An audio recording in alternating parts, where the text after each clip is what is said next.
Friends, માર્કેટમાં કાચી કેરી સરસ મળતી થઈ ગઈ છે, તો ચાલો આપણે એનું ઇન્સ્ટન્ટ અથાણું બનાવી એ રેસીપી તમારી સાથે પણ શેર કરું. 250 ગ્રામ કેરીને ધોઈ અને લૂછી લીધી છે. હવે એને આ રીતે કટ કરી લઈએ. વચ્ચેથી ગોટલીનો જે ભાગ છે એ નીકાળી લઈશું. છાલ સાથે જ આના કટકા કરવાના છે, એટલે આ રીતે ઊભી સ્લાઇસમાં કટ કરી લઈશું. હવે આ રીતે નાના નાના પીસમાં કટ કરી લઈએ. આપણે બધી જ કેરીને આ રીતે કટ કરી લઈએ. આપણે બધી કેરીને કટ કરી લીધી છે. અહીંયા મેં એક કેરી 250 થી 300 ગ્રામની છે, એટલે એ પ્રમાણે આપણે આમાં મસાલા કરીશું. એક વઘારિયામાં 5 થી 6 મોટી ચમચી જેટલું તેલ લીધેલું છે. તેલને બરોબર ધુમાડો નીકળે એવું ગરમ કરવા દઈશું. તેલ આપણું સરસ ગરમ થઈ ગયું છે. હવે ગેસની ફ્લેમ ઓફ કરી એને ઠંડુ થવા દઈએ.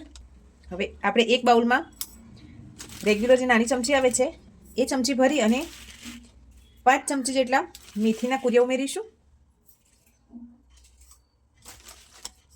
આ રીતે વચ્ચે જગ્યા કરી લઈશું. 2 ચમચી રાઈના કુરિયા ઉમેરીશું.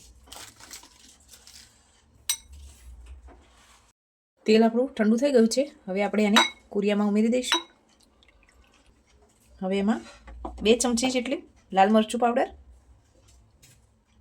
નાની 1 ચમચી જેટલી હળદર પાવડર, મીઠું થોડું વધારે ઉમેરીશું જેથી આપણું અથાણું બગડે નહીં. હવે એમાં કેરીના ટુકડાને ઉમેરી દઈએ.